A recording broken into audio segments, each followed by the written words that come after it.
Look, I lost 100 pounds. I've got my fair share of stretch marks on my body.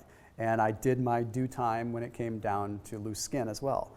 But I put a lot of things into place that helped mitigate that loose skin, helped reduce the loose skin, and I want to share a lot of things with you. I want to teach you how fasting, how proper implementation of certain foods can truly make a difference in terms of your loose skin. Now, I will tell you, some of it comes down to genetics. Some people have better skin than others, but there are things that you can put into place, specifically when we talk about fasting and we talk about topical things. Okay, stretch marks, word to the wise, they're probably going to appear when you gain the weight, less so when you lose the weight. But the loose skin is something that we can take care of after the fact. Now, I know a lot of people end up at the game a little bit late. They've already lost the weight and they've got a lot of loose skin, and they think that it's too late. They think that they can't really do anything about it.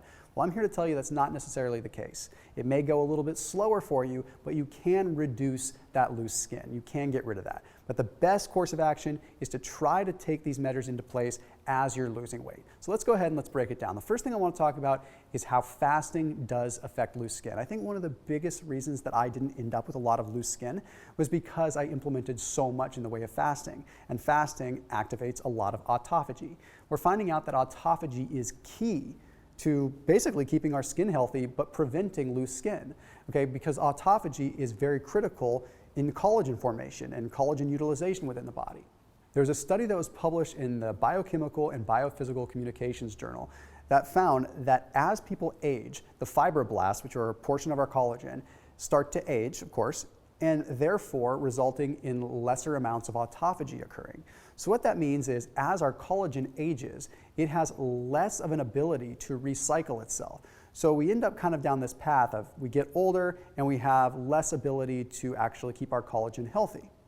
So basically, as you age, the fibroblasts become sort of clogged with cellular waste parts. And because they become so clogged, autophagy just doesn't really do its job anymore. It's usually the job of autophagy to recycle old parts of cells, to recycle and utilize in order to make them stronger. It's like a survival of the fittest kind of thing, right? Where it's basically cells consume parts that are weak or dying and use those as fuel for themselves, so you're just left with stronger cells. Well, if you're aging and you have less sort of efficiency of that happening, you can see how that becomes a problem. But my point in saying this isn't to say that as you get older, you'll never be able to get rid of loose skin. That's not what I'm saying at all. My point is saying that it proves autophagy is key.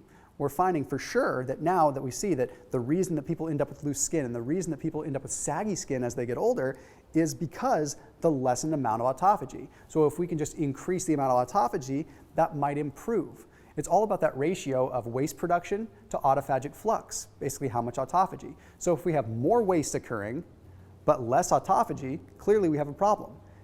Now, fasting obviously induces autophagy. You go for a period of time without eating, it makes it so that your body has no choice but to tap into its own cellular energy for energy. It's like, where's the food? Okay, I guess I'll start eating these old cellular waste parts. Well, this makes a big difference in our collagen.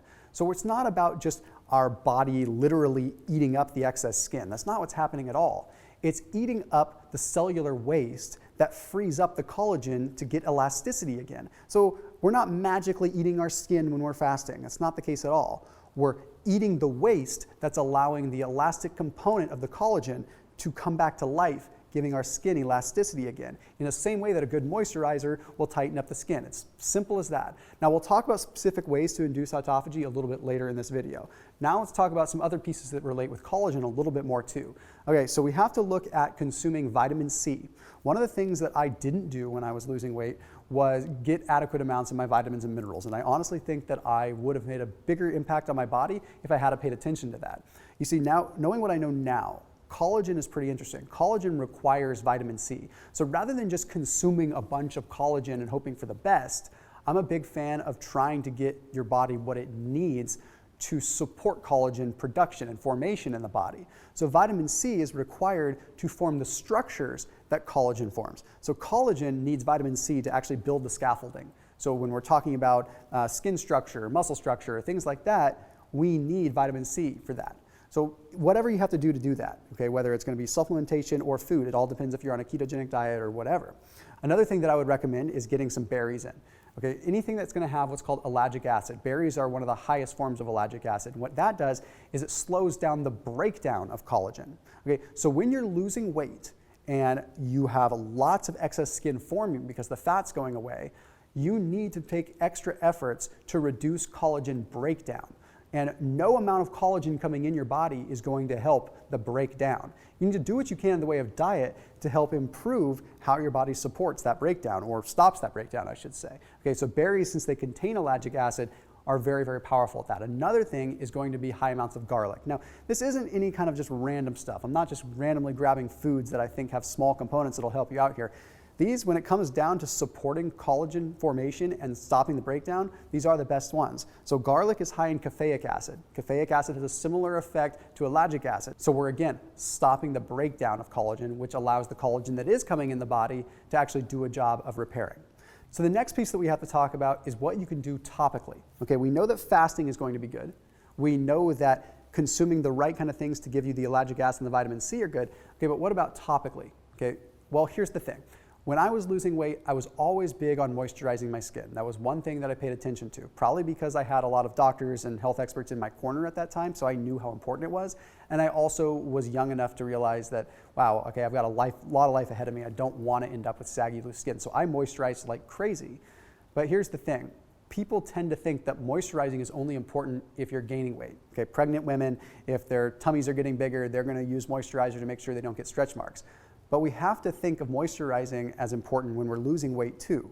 All right, think of this. You have a rubber band and you stretch that rubber band out and then it gets brittle. You ever seen a dry rubber band before, how they're all brittle, and then if you try to stretch it more it breaks, but it definitely doesn't shrink? Well, if you were moisturizing it at the end, it would still allow it to shrink. So we still need to moisturize and make it so it's not dry so that you can shrink. Okay? Remember, when the skin is expanded and stretched is when it needs moisture the most so that it can actually maintain the elastic component. We're not trying to cheat the system here. We're trying to fix the underlying issue, which is the elastic component of collagen. Now, the other thing that you can factor in too is witch hazel. Now, witch hazel seems to have an opposite effect as a moisturizer at first glance because it's an astringent, but witch hazel has powerful anti-inflammatory effects. So the anti-inflammatory effects actually help it so that the body can neutralize what it needs to neutralize and get collagen where it needs to go. If you have too much inflammation occurring at the skin level, the dermis level, then it makes it so the body can't really do its job to allow that collagen to build.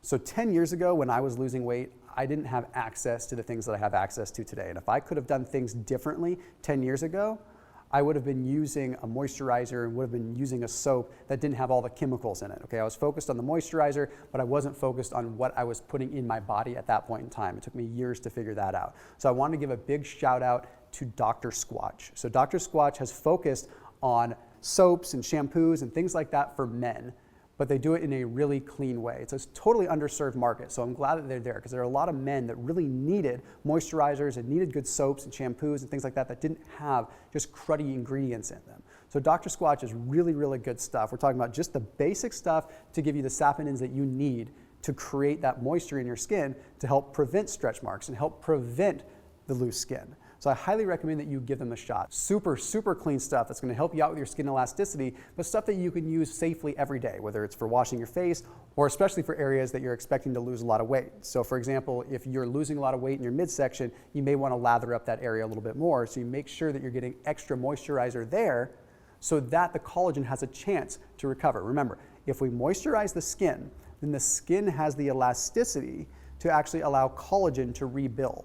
So you're giving it sort of a crutch. So anyhow, I highly recommend you check them out. There's a special link down below for anyone that's watching this video. When it comes down to the topical piece of the equation, they're gonna be bar none the best one that you can really look at. So check them out after you watch this video. Okay, now let's go ahead and let's move on to foods that are gonna improve autophagy, things that you can take internally that might help you out a little bit more in the grand scheme of things. So autophagy isn't something that just occurs when we're in ketosis, or it doesn't just occur when we're fasting. It's occurring all the time, kind of off and on, to some degree. Okay, that's where people were talking about, okay, autophagy decreases in the skin and blah, blah, blah, blah, but that doesn't mean that those people were fasting. It's always off or on. So here's the thing, there's foods that we can consume. One of the best things that you can consume a lot of is going to be green tea. Consuming green tea, the EGCG, stimulates autophagy. So in between meals, when your body is more likely to upregulate autophagy, would be a great time to consume some matcha, consume some green tea. Another piece is going to be ginger. Okay, the gingerols and the 6-shogal that's in ginger plays a really big role in upregulating autophagy as well. So again, same kind of thing you want to do between meals. In fact, you can even put a little bit of ginger in your green tea. It's something that I did in the past and it just tastes really good. So anyhow, you're just kind of double whammy having this compound effect of things that can improve autophagy. Also, if you're fasting, sip on green tea during your fast. That way you're already getting the autophagy effect of fasting, but you're adding green tea to it and getting that double whammy effect. Then there's two other things that you can add in.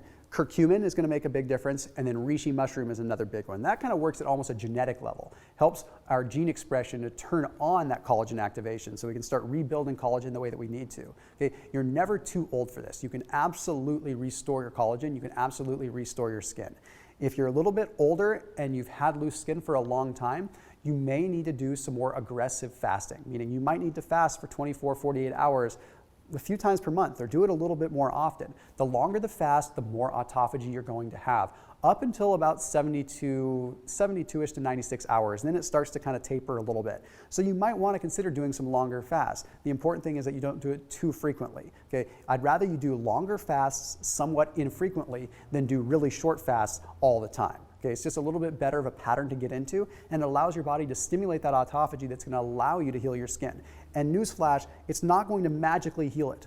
Okay, it's not going to be like you go and you do some fasting for 3 days and your skin's going to just suck up. No, it makes it so that you give yourself the tools so that collagen can rebuild. Remember, it's a process. So 3-day fast might not show the benefits for 6 more months, but trust me, it's a genetic thing and it's a collagen thing. So please, as always, if you want more videos on this type of topic, please make sure you let me know down below in the comment section. As always, I'll see you in the next video and thank you for watching.